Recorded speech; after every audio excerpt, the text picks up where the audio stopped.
Welcome to the Freedom and Prosperity Podcast with your host, Desi Arnaz. Join us as we explore the journeys of top achievers who share strategies and stories about their success and living life on their own terms. Get ready to be inspired. Hello, everyone. I'm Desi Arnaz, your host of the Freedom and Prosperity Podcast. And I'm excited to be here with you guys today, and also excited to bring on a guest that has a very interesting story to share with you guys today. His name is Ryan Windley, and he is a professional real estate investor and coach. And so with that, Ryan, welcome. Thank you so much for being here today. Thanks, Desi. It's a pleasure to be here with you. Yeah. So Ryan, you and I haven't known each other that long. But in the time that I've known you, I've found you to be a pretty interesting character. And that's why I asked you to be a guest here on our podcast. I know that your background goes deep in the real estate. So just so that our listeners have a little bit of history on you, do you mind kind of sharing a little bit with us about your background and what got you into the real estate space? I'm happy to. Thank you. I grew up on a sheep and cattle ranch in the Wasatch Mountains of northern Utah. It's a ranch that has been in our family for generations. And growing up on a ranch, I developed a love for entrepreneurship and also real estate, being tied to the land, as we were. Yeah. And that's how I came to really be in real estate. Yeah. So you had cattle and sheep, huh? Did you guys have a lot of animals there and a bunch of land? How'd that actually look? Yeah, we had about 2,000 sheep and a couple hundred head of cattle on 17,000 acres. Yeah. 17,000 acres. Oh, wow. Wow. I once had a house on an acre of land and I thought, man, I've made it, but 17,000 acres. That's pretty incredible. Yeah. Yeah, you need some wheels to make it around that place, right? I had a great childhood. I did. Yeah. It was a lot of fun. Yeah. Do you guys have horses too? We do. It seems the ATV has replaced the horse in a lot of aspects. Yeah. It's so interesting that you bring that up because I started recently watching a program called Yellowstone. You familiar with that? I've heard of that television show. Yes. Yeah, it's about this family that has all these acres of land as far as you can see. That's what it's all about. They have a ranch, and so that's how I'm picturing your life. That way. In some ways, yes. Nobody looked like Kevin Costner. Yeah, that's true. In our family, the ranch is still running. It my cousins and my uncle run it today. Sweet. So that was kind of the foundation. That's what got you going, right? Mm-hmm. And you said, boy, I like this whole real estate thing. And then where'd that go for you from there? So I started investing in rental property in the year 2001. I bought my first rental. It was a disaster. Oh, this is so bad. Yeah. And shortly thereafter, I realized, well, I've got to smarten up, and I didn't buy it with a team. I didn't have a mentor. I just went out and thought, this is easy. Anybody can do this. But boy, was I wrong. Yeah, how hard can it be? Well, I found out fast that I didn't know what I was doing. Well, there's a lesson there. I tell you what, I've seen that myself many, many times. There's a good lesson there. Right? You said you didn't have a team, didn't have a mentor. Right. Nope. And you were a young man. I didn't. Said, I'm making my way. I can. Yeah. The team is so important in any type of investing. A good CPA, a good attorney, and then depending on what you're investing in from there, you get the appropriate advisors like a good real estate agent, a good property manager. Mm-hmm. Those are all people that you want on your team to help guide and help you make decisions as you are investing. So how'd you find that first property? I found it, of all places, I found it in the classified section of the newspaper.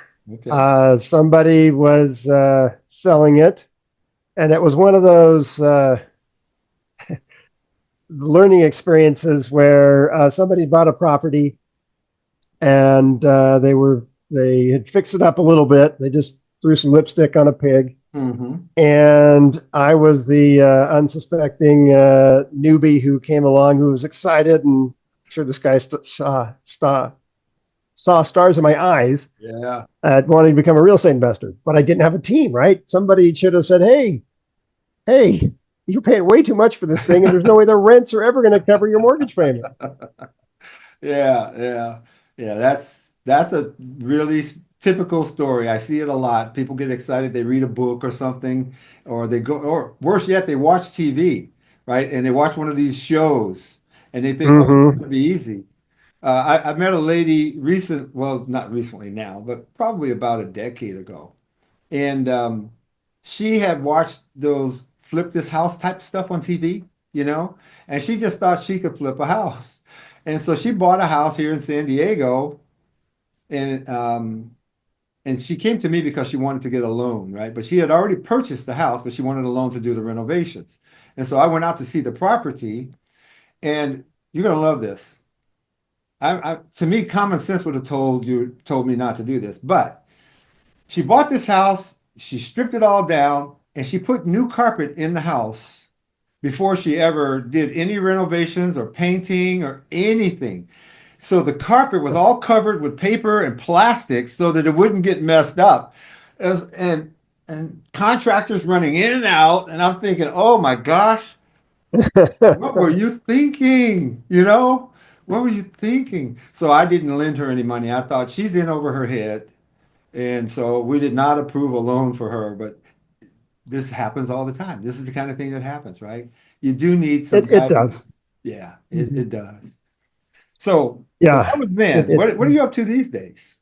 so these days, well, I'll progress a little bit in my timeline. So I bought more real estate after that big learning experience, and of course, you're always learning along the way. And I got my real estate license in 2008, Okay. and I started managing property, my own properties as well as other people's properties.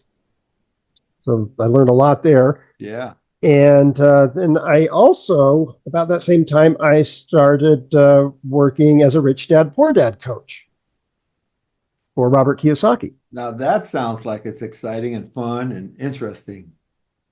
It was a lot of fun. It was so much fun. I got to work with people from around the world, Wow. just talking to them about real estate and entrepreneurship. It was so much fun. Yeah. Wow. Yeah. Did you ever get the chance to meet Mr. Kiyosaki? I have met Robert a couple times. Yes. No Yeah. kidding. That's Yeah. pretty cool, man. Hmm. Yeah, it was You're the great. first person I've ever met that was involved in Rich Dad Poor Dad at that level, you know? I've met lots of people that have read the book. I've read the book multiple Oh, times, yeah. It's a you great know? book. Yeah, that's a great book. As a matter of fact, can we just say this? For those of you that have not read the book Rich Dad Poor Dad, if you're considering investing in real estate, it's a book that you'll want to get. It's by Robert Kiyosaki, right? And you can find it everywhere. Okay, it's not Yes. like it's hard to find. Yeah, No, definitely it's a worth the great read. book. Great book. And Definitely it worth. really changes the way you look at real estate, the way you look at investing, the way you look at money, even. Yeah. Mhm. It was a game changer for me, that's for sure. Even though I had already done really well financially. When the book came out, I read it and I thought, wow, you don't know what you don't know, right? Until somebody opens up your eyes. Then you go, Yep. oh, okay. Yeah. How long were you with the Kiyosaki company there? Oh boy, I was a rich dad coach for over a decade. For over a decade. Okay. That was a lot of fun. You know, you Great time. talked earlier about people should have a team that helps to support them in their investments. I'd love to have you on my team. I mean, with your background, I want Thanks. you on my team. I appreciate that. It's funny. Uh, Yeah. yeah. So, Mentors are very important.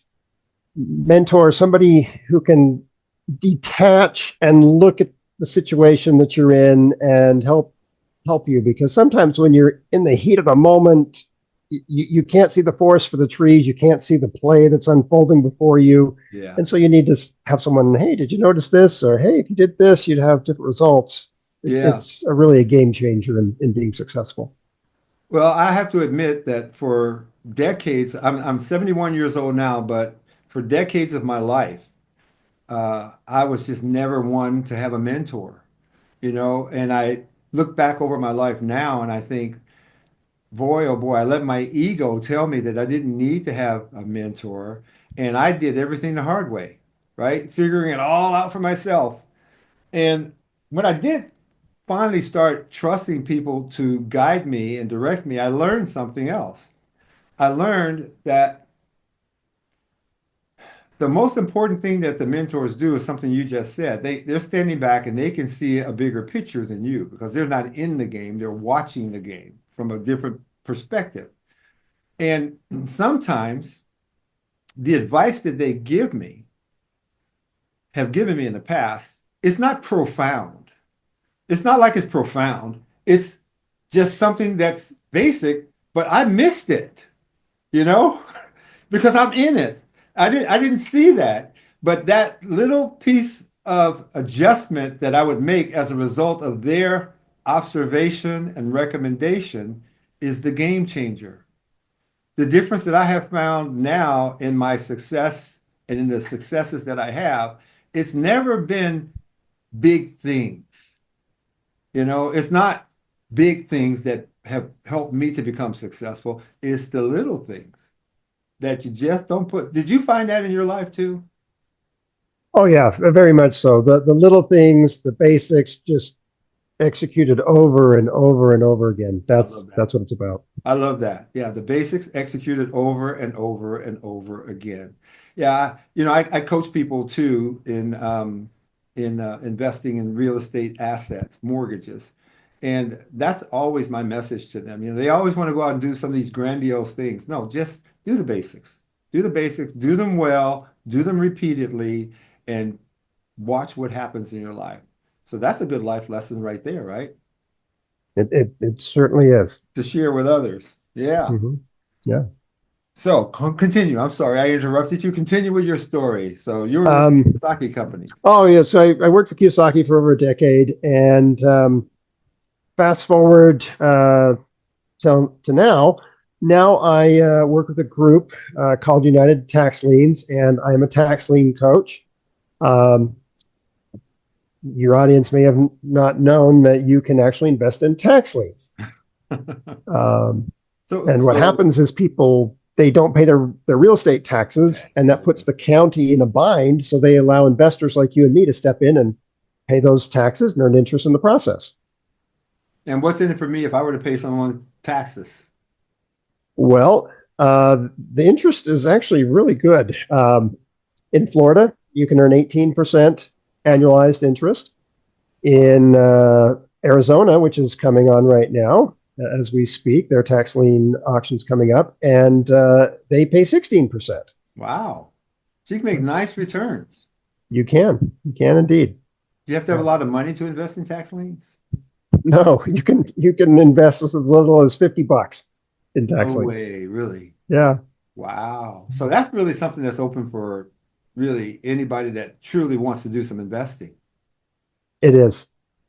Wow. And the great thing about it is the due diligence process of tax liens is the same due diligence process of buying a rental property, the same due diligence process for vetting someone for a mortgage. Wow. It's all the same. Okay. So once you learn that skill set, you're good to go. And you can diversify your funds from other real estate classes right into tax liens without a big problem. And that's what you coach people on, huh? What was that? That's what you coach people on. I do. That's what I coach people on. Yeah. Nice. Very nice. Something else that I've been really excited about the last 5 or 6 years is crowdfund investing. Crowdfunding. Yes. With the Jobs Act that President Obama signed in 2012, it allowed just regular day folks the ability to invest in investments that were kept to the rich. That's one of the things I always hated about the rules that govern investing is it allows the rich to get richer, but the regular folks, they can't invest in these type of investments. Because they're not accredited. Accredited investors, yes. Yeah, they're not accredited. Yeah, you got to be rich. Accredited, for those of you that don't know, the government has established this threshold. They said, if you want to invest in certain types of investments, you need to be what I call rich and smart, right? So, but the government says you have to have a net worth of $1 million, excluding your residence, not even counting your house. You got to have a net worth of $1 million, or you have to have an annual income of $200,000 a year. And that rules out a lot of people. Yeah, and it's 300,000 if you're married. Yeah, right. So if you're married. That rules out a lot of people from investing in some of the more profitable investment opportunities. And so you're saying that you feel like crowdfunding levels that playing field? It does, because it allows regular folks the ability to not be pigeonholed into stocks, bonds, and mutual funds anymore. Yeah. Where we can invest in better investments and get access to mortgage loans. We can access all types of real estate investments. It's a really great thing that you can invest in, get great returns with small amounts. Small amounts. That's what I was just sitting here wondering. Okay, so how much money would I need if I wanted to do some crowdfunding investing? There's a platform called Ground Floor, which allows you to lend money to house flippers using the house as collateral, of course. And you can get in with as little as $10.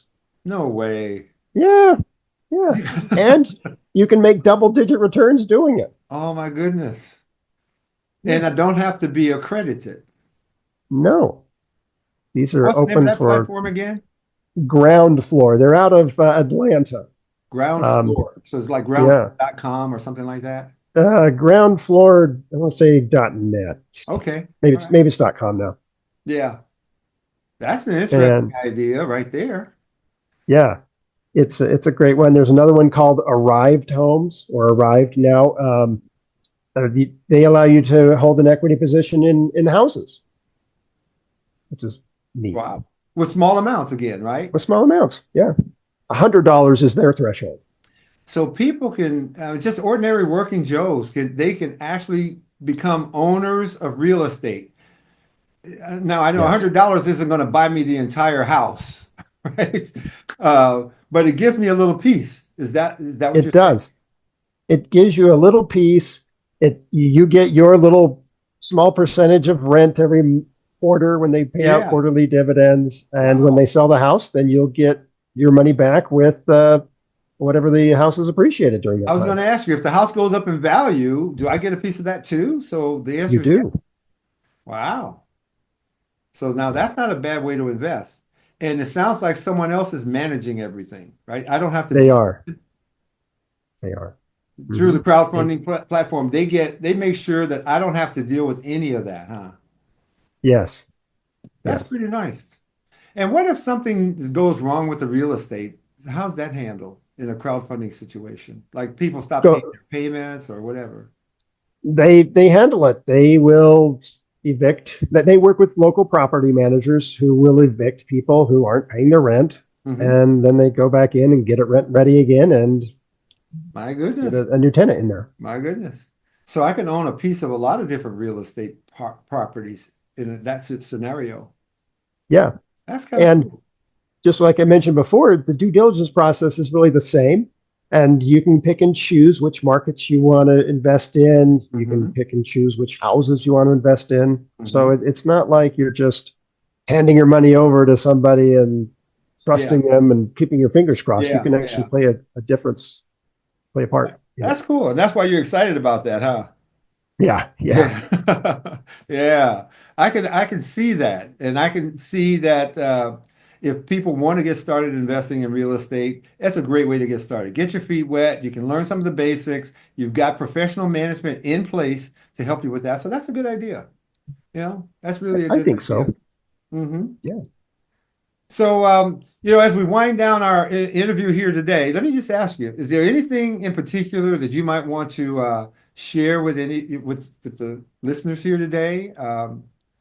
Any pearls of wisdom? I know you did share. You've already dropped some pretty awesome pearls. Like uh, make sure you have good people around you, right? Build yourself a good team, as you said earlier, of the right kind of people. Anything else that you might want to share with our listeners? Well, Desi, one of the things that I've admired about you in the short time that we've known each other is your your ability to think providently, meaning thinking, doing the correct steps, acting the right way, thinking the right things, and especially as it comes to your family and building wealth and transferring wealth to the future. I really love that, and that's one of the things that really attracted me to you is is your ability to plan for the future and the following generations. That's important to me. Um, I guess as you get old, you start to realize, it's not even about you anymore. It's really about family. At the end of the day, it's really about your family. So what are you going to do for your family? And so for me, over the past 5 to 8 years or so, I've really changed my focus and taken my eye off myself and start to put my eyes on my family and on the strong relationships that are in my life, including my faith. And so, with all those things coming together, I find that I have more peace, um, and my family's closer now as a result. Someone has to lead the way. It's funny how people are. Every family needs a leader. And I never saw myself as a leader. I've always seen myself as the lone wolf out there, doing my own thing and everybody else is doing their thing. But every family needs a leader. So thank you for that. I I do appreciate your kind words. It is important to me. And so uh, I wrote that book. I'm going to just give myself a shameless plug here, right? For my book. Plug away. Yeah.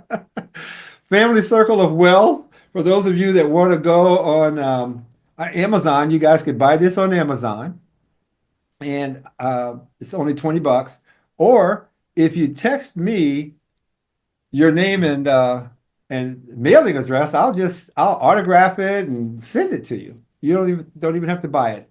You can text me at 951-551-0087, and I'll give it to you because I want to see you people out there change your family's life for the better, financially speaking, and it'll also bring your family closer together. The principles in this book are principles that will help you to build something for your family that'll last not decades, centuries. For example, I built a dynasty trust for our family. It lasts 360 years, so that's a long time. I know. It'll Crazy. benefit my family literally 360 years. And so I talk about that in my book, and you can learn how to do that. And as I said, you can have the book for free. I don't make any money on this. It's not about that. It's really just about saying, hey, if you really do want to do something special for your family, then here's a way to do it. And it doesn't take very much money to get started either. So um, thank you for bringing that up, though. I know you I've have my read book, it. right? There's some gems. There's some really good gems in there. Yeah, I was going to say, I think you have my book, right? Yeah. That's kind of what brought us together. Yeah, so I do appreciate that. So, speaking of books, are there any books that you would recommend to our listeners to read if they want to pursue the real estate, investing in real estate as kind of like their passion? Yeah. Of course, anything Rich Dad. I my Yeah, bookshelf is full of Rich Dad books. yeah, Uh, there's some other good ones. The Richest Man in Babylon. That's an oldie but a goodie. I think great that book. probably started the self-help financial genre way back in the 1920s. Yeah. And there's another good one that I've always recommended to my clients. It's called "What I Learned Losing $1 Million." Oh my gosh, I never heard of that. I have to write that down. It's it's all about psyche and mindset and what happens when you invest and you lose money and the tussle that goes on inside yourself. Do I Yeah. invest more? Do I stop? What do I do? It's a really good book. I love it. Do you know who the author was on that one? Oh, the guy's name. I got it That's on my okay. shelf. With that title, I'm sure there's only one book on Yeah, earth. I think there's only one book. Yeah. Yeah. What I learned losing $1 million. $1 million. Yeah. I love it. And the other book was The Richest Man in Babylon. That's by George Clason, I think it is. Clasen. George, and I have that book on my. I bought 2 copies of it, as a matter of fact. One of them I just wrote through it so much. I thought I need to have one that's not written. And so, yeah, I enjoyed that book too, and I've been reading it. I've read it multiple times over my career. So, very, very good.